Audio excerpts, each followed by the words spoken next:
On this episode of Newt's World, shortly after President Donald J. Trump took the oath of office on Monday, he signed more executive orders on day one than any president in history. He declared a national emergency on the U.S.-Mexico border as part of immigration-related executive actions. He also declared in a separate order that the current situation at the southern border qualifies as an invasion. Securing the U.S. southern border was a huge focus of his campaign, and he's already delivering on what he promised to do. Here to discuss the executive orders and what comes next, I'm really pleased to welcome my guest and my good friend Chad Wolf. Chad is the Executive Director, Chief Strategy Officer, and Chair, Center for Homeland Security and Immigration at the America First Policy Institute. He previously served as Acting Secretary of the U.S. Department of Homeland Security during President Trump's first term. He is the recipient of the U.S. Secretary of Transportation 9/11 Medal, the U.S. Secretary of Homeland Security Distinguished Service Medal, and the National Intelligence Distinguished Service Medal.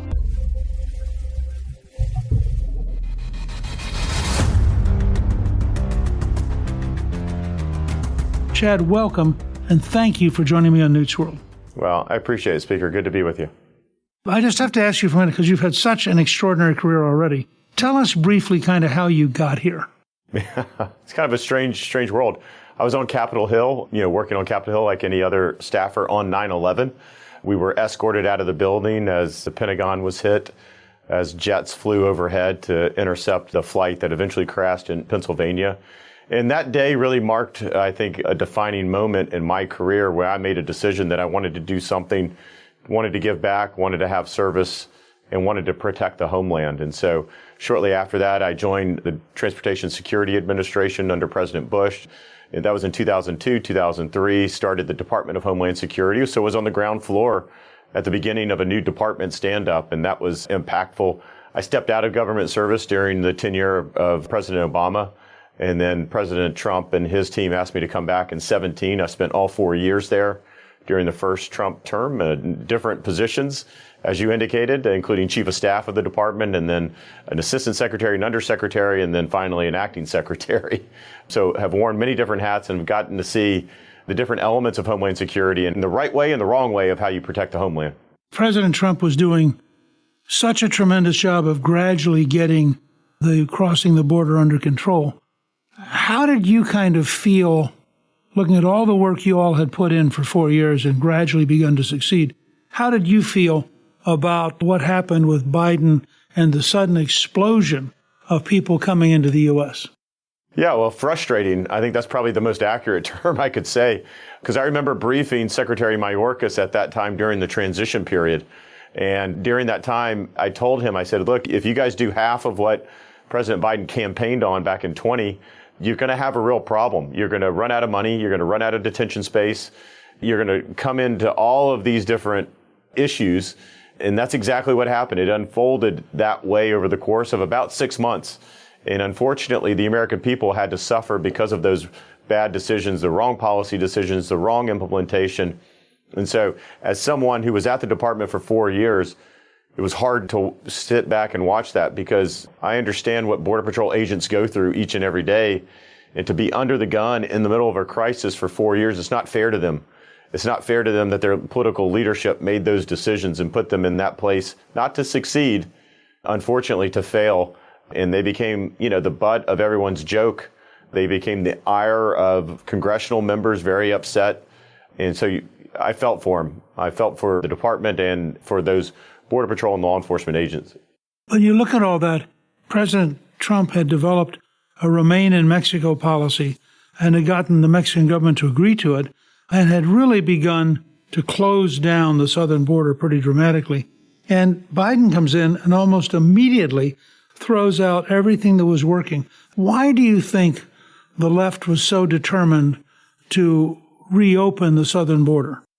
Well, I think a couple of different ways to answer that. One is anything that had President Trump's name on it, they just wanted to get rid of it without any type of an analysis, as you indicated, without really seeing, does it work?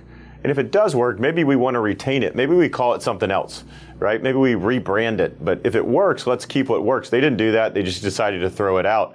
And then the second piece, which I think is probably the most important, is I think they have a different value set than most Americans, and certainly Republicans do, which is they believe that anyone showing up at that border should be allowed in the United States almost for any reason. And that's not immigration law, but they bend the law to allow that to occur. And that's what we saw over 3.5, almost 4 years now.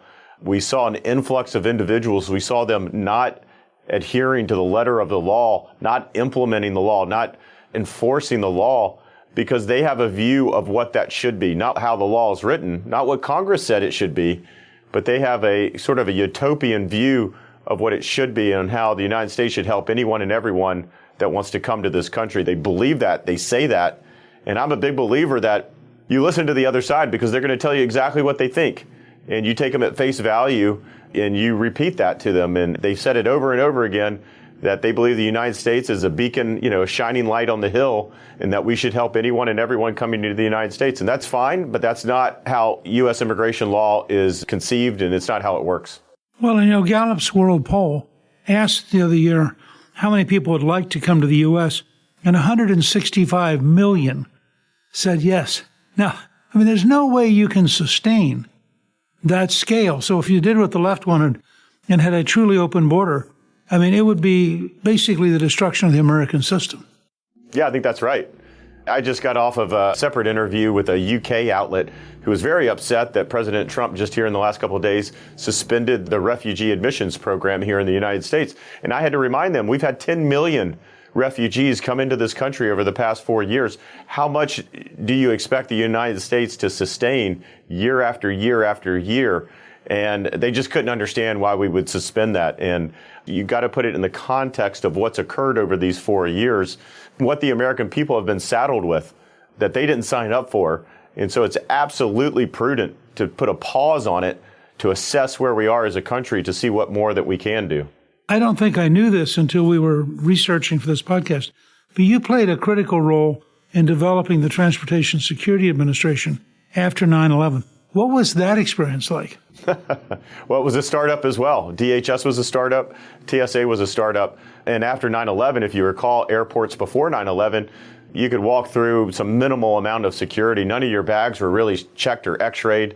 All the bags that went in the belly of the aircraft were never examined. And so to stand up TSA to go from an agency of 0 to about 60,000, it's not the best case in conservative ideology because you're growing government. But at that point in time, right after 9/11, there were serious aviation threats facing the homeland. And so to stand up that agency and make sure that you're screening everyone, you're protecting folks, and you allow the aviation system to continue as it was shut down on 9/11, it was a difficult task. It's grown over 20 years, perhaps into something that we didn't realize it would, as government programs and agencies often do. I think it's probably a good time right now to take a look at it to see how it can be reformed and scaled back a little bit. I'm one of those people who stands in line over and over, but my sense is that it did, in fact, eliminate the airborne problems that have been developing and made it possible for us to continue to have a remarkably open system. I think that's exactly right. A lot of threats have been thwarted, not only by U.S. government intelligence agencies, but some of those threats have been captured right there at those security checkpoints that you all travel through each and every day. And I think a big testament to TSA and the larger intel community is there hasn't been really a big aviation security incident over these last 20 years. And I think it's because of a lot of the measures that have been put in place at TSA, but also the information sharing and kind of the resurgence of the intelligence community post 9/11 as well. Let me ask you, there are a series of executive orders, and I'd like to sort of go through one by one and just have you comment and put them in context. First, the executive order to establish a physical wall and other barriers monitored and supported by adequate personnel and technology. It seemed to me this was the core of how President Trump was going to genuinely seal off the southern border, and the left just went all out to try to stop it. How do you see this new special order?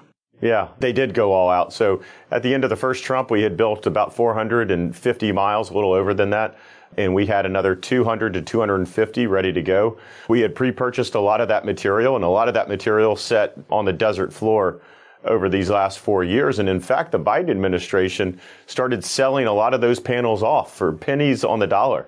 So instead of just allowing Border Patrol and the Corps of Engineers to put that physical infrastructure up that the Border Patrol agents desperately want and need, They didn't do it because of political reasons. So if you ever thought that the Biden administration played politics with national security, this is a prime example. They paid more money to have those panels watched and overseen and then sold off.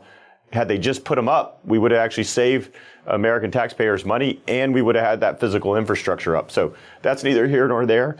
Where we are today is we need physical infrastructure in certain parts of that border. Certain areas are very difficult to patrol.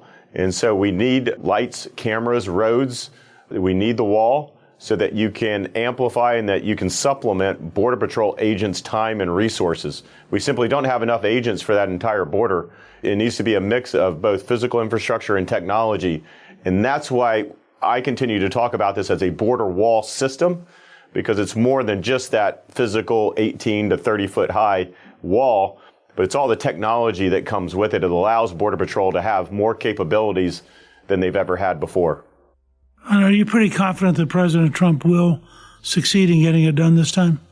I do. I mean, again, he doesn't nearly have just as many miles as we did the last term. I think there's a lot of muscle memory left. I think CBP can do this quite quickly. And I think they have some funding over these last several years that they have not utilized that they can expend pretty quickly.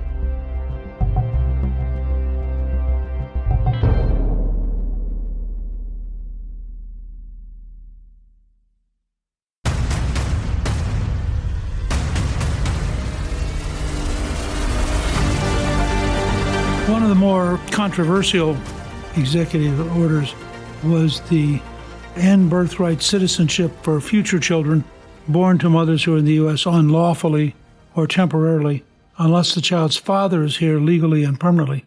That's clearly going to be one of the most controversial fights. I'm curious how you analyze it. Yeah, I think so. Obviously, I think there's already been lawsuits filed on this one. This will ultimately be decided in the courts and ultimately the Supreme Court. I think President Trump and his team, I think they did this carefully, right? They could have made a sweeping order that said anyone applies to this. What they really said is any illegal alien coming to the United States. So anyone that decides as their first act to their new country, they want to break the law and then have a child, that it shouldn't apply to this. I think it's important to remember this was set in motion in the 1850s during the Civil War. So it had a very different purpose then as it's being utilized now for. And I think there's often a term in there that a lot of people hang their hat on, subject to the jurisdiction thereof. And the question is, are illegal aliens subject to U.S. jurisdiction? And if they're not, then perhaps this doesn't apply to them. And so I think there is some difference of opinion upon legal scholars on how this is carefully crafted, this order from the president. But I think the entire objective of the Trump team was to get this into the court system so that it could be adjudicated and it could have some finality once and for all. Interestingly, one of the executive orders says that federal agencies should identify countries that do not provide sufficient information on their nationals and would bar those nationals automatically from entry to the United States. Is that really a big problem? Do we have countries that just refuse to cooperate in identifying the people coming across? Unfortunately, we do. We did this during the first Trump administration. Some people called it the travel ban. I think that was an inaccurate way to describe it. It was actually travel restrictions. And so what we asked every country to do, and hopefully they're repeating this process now, is we asked every country to provide about 30 different data sets to the United States government. Things like, do you report lost and stolen passports to Interpol?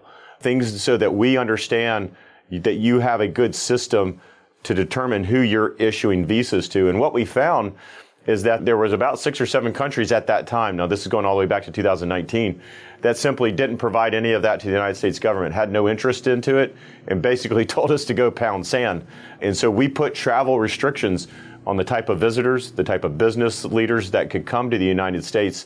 As soon as you do that, you get their attention pretty quickly because they don't believe that the United States is actually going to back up their words with actions. But what we saw under President Trump, he's ready to do just that. And so my guess is that a lot of these countries are paying attention now that that new order came out and they know what he did last time. Of course, the Biden administration dropped all of that on day one. But this is the idea of how do you protect Americans? And so making sure that countries that maybe don't have as good a visa issuance and qualifications are stepping up their requirements because we're requiring them to. We're requiring them to do more because this is about the security and safety of Americans. Well, in a number of cases from Venezuela Mexico and El Salvador, for example, we're having criminals just flood in. And if we knew that they'd been in jail back home, we would understand why we were sending them back home immediately and not letting them stay here. One of his decisive actions was the executive order to send the military to the border by declaring a national emergency. In your judgment, do we actually need military backup for the Border Patrol in the current environment? I think we do in the current environment because you got to think about who operates along that border, and those are the cartels, which, as you know, have more power and influence and arms and money and support down there. And so that's what Border Patrol agents are often outgunned and outmatched as they work along that border. So to have some Department of Defense support down there, now the National Guard has been down there for some time, you're likely to see some more active duty folks down there. And I think that does a couple of different things. One, it's a little bit of a show of force. It sends a signal to the cartels that we're serious about changing the dynamics along that border. I think if we continue to do what we've always done and just had Border Patrol do what they can, they continue to be outmatched and overwhelmed by the cartels. So declaring the national emergency, freeing up DOD resources, and you can do that a variety of different ways. You can do that through assets, through technology, or through manpower. And my guess is the Trump team, they're going to do all three of those things. It sends a signal to Mexico, it sends a signal to around the world that we're not going to treat that border the way that we have been over these last 4 years. And then, of course, they can scale that as they need that. They can surge them in and then scale it back over time and then surge it back if they need to. Relating to that is this whole question that the president has signed an executive order designating the cartels and migrant gangs like the El Salvadorian MS-13 and the Venezuelan Tren de Aragua as foreign terrorist organizations. How will we deal with them differently now that we're defining them as terrorist organizations? Yeah, so that designation gets you more authorities. It gets you more authorities to arrest, to detain, and to prosecute these individuals. You can go after them outside of the U.S., you can go after what I would say are middlemen, right? These are folks that maybe do business with the cartels. Gives you more ability to go after and prosecute those individuals. It also gives you, which is an interesting byproduct, it gives you more grounds on inadmissibility of individuals and illegal aliens coming into the U.S. because if they are paying the cartels, they are now supporting a foreign terrorist organization. And it gives the United States government more of the ability to say, no, you can't come into the United States. If you're supporting by paying an entry fee to the cartels to come into the United States, then you're supporting a foreign terrorist organization. And that's problematic as well. So it provides a number of different authorities. My guess is that it's also changing the political dynamic. Mexico doesn't want this designation, right? They don't want it for a variety of reasons, not the least of which tourism is a big part of their economy. And if you have an FTO designation, that's problematic for you. Don't we somehow have to find a way to have an alliance with the Mexican government to decisively and totally destroy the cartels? They're virtually an alternative government. Yeah, I think you do. And we saw this. We were able to effectively partner with the Colombian authorities in the 80s against the cartels there and others. The key there is that the Colombian government wanted our help, asked us to come in. Right now, we don't have a partner in the Mexican government, but I think if anyone can change their mind, that's going to be President Trump. He's going to put restrictions. He's going to make it uncomfortable for them.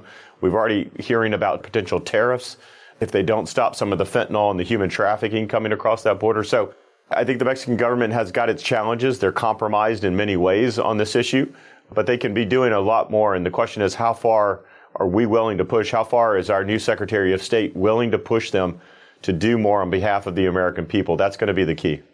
Right. Well, and I think, frankly, on behalf of the Mexican people. It's a good point as well. Yep. Some of these groups are really terrible. I did notice that the president also indicated that he's going to halt all refugee status until the policy is rethought and realigned. I mean, haven't Biden just grotesquely misused refugee status? Yeah. We just have to look at the people coming across that border. We call them asylum seekers, but we're almost the only country in the world that differentiates refugees and asylees. They're the same. They're showing up. They're asking for the same protections under U.S. law, and so they should be treated the same. And so when you have 10 million refugees coming into your country over these last 4 years, that's astronomically high. Now, the Biden administration not only did that, but also administered a refugee admissions program from overseas as well. And so you had more and more individuals coming into the country. If you remember, after the fall of Kabul, we allowed 600,000 Afghans to come into the country who weren't vetted, who didn't go through that refugee admissions program. Instead, we just brought them in and said, oh, we'll vet them after they get here. And then, of course, we ran into problems. And so what the president and his team are saying is, let's pause the program. Let's try to shut down the border. Let's try to get a sense of who's come into the border, where they are, and how do we remove them. We're going to pause that. He's going to get a report from his DHS secretary, his secretary of state, on some recommendations in about 60 or 90 days on should they restart the program, and if they should, what are the restrictions that they should have on it. One of the things I was fascinated by is the people on the hard left who want to turn cities into sanctuaries, or in one or two cases actually states, which has always struck me as crazy because they have enough crime in their city that they should kind of not like to have extra criminals. My sense is that the president's initial step, which is to restrict federal funds from sanctuary cities, I've heard the head of the program on immigration say that conceivably you go after them legally for obstruction of justice. When you think about how much these cities rely on the federal government for money, isn't that probably going to be a decisive impact that will force them to back down? Well, it should be. You're exactly right. A lot of these cities with blue mayors and blue governors, receive an astronomically high amount of money and resources from the federal government. DHS alone, right? A lot of these cities get Homeland Security grants, get transit grants. Then you go over to the Department of Justice and they'll give them grants as well. And while at the same time, these cities and states are saying, no, we won't cooperate with ICE law enforcement officers. Well, that's crazy. We should condition some of this money on that cooperation. And if it's not allowed under current law, well, then President Trump luckily has a Republican Congress to work with to change some of those grant programs to say that you can put some conditions on that. We're not asking them to save the world. We're simply asking them to cooperate with federal law enforcement. They can't take money and at the same time say, we're not going to help you do a job that Congress has told you to do. Congress has directed you to remove individuals from the country. But you know what? We just don't like that. So we're going to tell our law enforcement not to help you. But please keep sending us grant money. It just doesn't make any sense. So I think the team's going to take a hard look at that. I think that's really good. And I think, frankly, they're virtually all going to back down.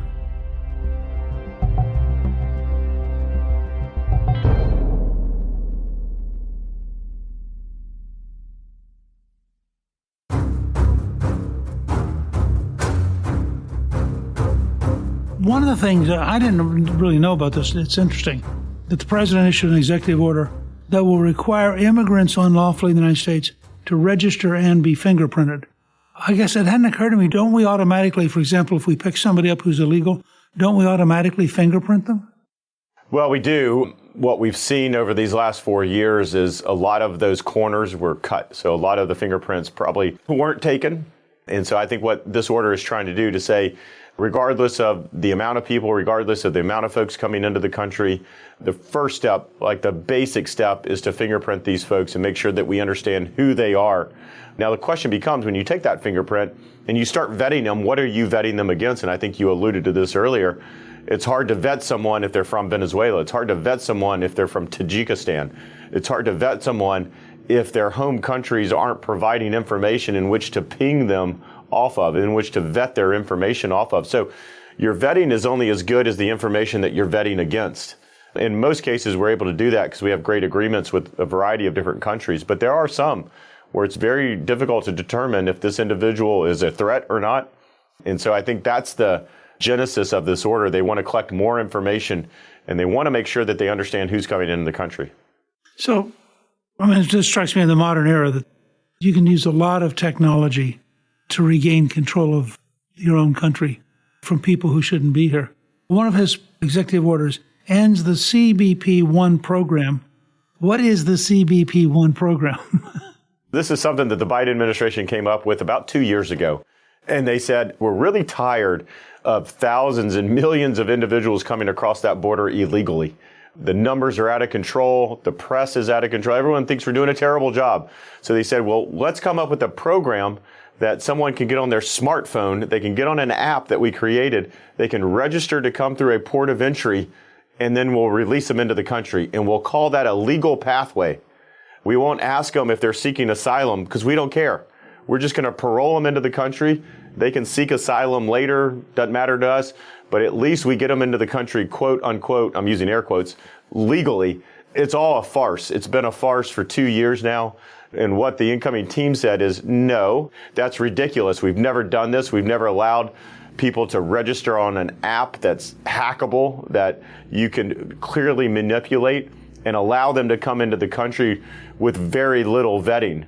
You're supposed to have people that sponsor you into the country. Of course, what we're seeing from an Inspector General's report is there's one address, sponsoring 50 people, right? So it's being badly abused. And so the Trump administration did the right thing. They ended that, I think, at 12:01 p.m., a minute into their tenure, and it was the right thing to do. As you know, there's been a lot of talk about the first big wave being raids in Chicago. Do you think that's real, and is that going to be an effective device for going after criminals? We call them targeted enforcement actions. They're not raids. Raids, I think, conjure up images that ICE is going to go neighborhood by neighborhood, kicking down doors, looking for illegal aliens. That's not how they actually apprehend individuals. They target criminal aliens that are in communities, and they will go and they will pick them up. Tom Homan, I think just today, said that those enforcement operations are happening all over the country, as they should be. This is what ICE does day in and day out. They target, they apprehend, and they remove individuals. And so I think what they haven't been doing, though, over the last 4 years has been doing that, right? They've just been sitting on their hands, sort of handcuffed, I should say, by policies of the Biden administration. So essentially what Tom Homan and President Trump and others are doing is just letting them do their job. And just by letting them do their job, you're going to see more enforcement, you're going to see more deportations or removals, and you're going to see more actions across the country. The best enforcement actions are the ones that you never hear about, or at least the ones you don't hear about until after it occurs. It's for the protection of the law enforcement officer and the alien as well. We've seen all sorts of use of money, both local and federal money. For example, putting illegal immigrants up in hotels. Given the president's executive order to cut off payment for illegal immigrants, do you think that will also apply to cutting off payment for the city governments and their various programs? Well, it certainly could be. I think some of that is federal money. A lot of that is state and local funding as well. But the argument that I hear lately is this is going to be so expensive to remove these individuals from American communities. And my response to that is we've paid probably $50 billion with a B or more over these last 4 years to facilitate the largest influx of illegal aliens into our country, to house them, to bus them, to fly them around the country. I think the American people spoke on November 5th to say, we've had enough of that. We actually want them removed from the country. We want criminal aliens removed from our communities. So if we use that funding or a fraction of that funding to actually remove criminal aliens, I think that's what the American people want. It's also very difficult to put a price on protecting your communities so that people like Rachel Morin, Nungaray, and others are not brutally murdered and taken away from their families. I think that's what the American people want the federal government to spend money on. Some of these local governments, the blue states, blue cities, they're going to have to come around to that. They're still not on board. They still want to be that sanctuary. And I think they're going to find that their citizens are going to get tired of having local ICE removal officers and others come into their communities.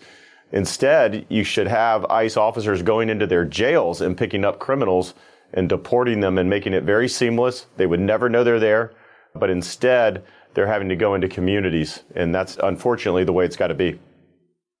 Now, I do notice that the president has signed an executive order to deny public benefits to unauthorized immigrants. That will be a very dramatic change if they can implement it.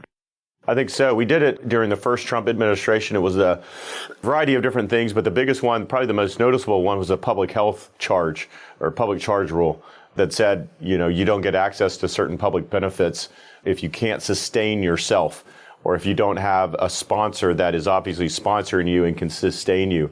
So the whole idea is we don't want to let people in that just become a burden to the American people and that are obviously have to go on welfare and taxpayer money. So we want to make sure that those that are coming in do not become a public charge. And I think the incoming team has some history with it during the first term, so I think they've got some ideas on how to do that. Lastly, the president is reinstating the Remain in Mexico policy. Do you have any doubt about his ability to convince the new Mexican president that she really wants to do this? Yeah, I have little doubt. The question is just how quickly is it going to happen? This is such a good program for a variety of reasons. What it essentially tries to do is, 85% of folks claiming asylum will never receive asylum protections because they never qualify for it. And so the idea of this program is, let's get that 15% the protections they need under U.S. law quickly, not 5 years from now, but maybe 5 weeks from now. And what it does is it weeds out all the fraud and the abuse in the program. Because if you want to come to the U.S. and you know that you're just using the asylum system to get in, but I'm going to make you wait in Mexico, only for you to be denied asylum 5-6 weeks later, you have no interest in doing that. That's not your end goal, right? And so we call their bluff a little bit. Now, if you truly need asylum protections, if your government is truly persecuting you, you have no problem waiting, right? Because you know that your claim is valid. You've been told by an NGO it's valid, right? It's been validated. You're going to wait and you're going to get the protections that you need. So I think it's a great program. Listen, first of all, let me say how impressed I am that I could throw every question at you and you actually understood it. And it shows that your years of effort and your years of work have more than paid off. I want to thank you for joining me. Your experience at Homeland Security, the team that you currently lead at America First Policy Institute, are very helpful to President Trump. I think one of the biggest differences between the first and second Trump term is the work that the America First Policy Institute did over 4 years to really create the opportunity to have this kind of extraordinarily fast effort, which is frankly amazing. You're a big part of that, and you're a big part of making the America First Policy Institute so successful. Our listeners can learn more about AFPI and the work you and others are doing by visiting your website at americafirstpolicy.com. And I really appreciate your taking the time to talk to us. Well, I appreciate it. Thanks for having me on. It's always great to see you. And I appreciate the shout out at America First Policy. We're very excited. We're very proud of the work that we've done over these last 3.5 years. But we're also very excited about what we're going to do over these next 4 years with an America First administration in power. Look, I think AFPI will become even more important. When we solve one set of challenges, there'll be a new set. That's right. That's exactly right. The world doesn't end in the first 100 days. But thank you very, very much. Thank you to my guest, Chad Wolf. You can learn more about America First Policy Institute on our show page at newtsworld.com. Newt's World is produced by Gingrich 360 and iHeartMedia. Our executive producer is Garnsey Sloan. Our researcher is Rachel Peterson. The artwork for the show was created by Steve Penley. Special thanks to the team at Gingrich 360. If you've been enjoying Newt's World, I hope you'll go to Apple Podcast and both rate us with 5 stars and give us a review so others can learn what it's all about. Right now, listeners of Newt's World can sign up for my 3 free weekly columns at gingrich360.com/newsletter. I'm Newt Gingrich. This is Newt's World.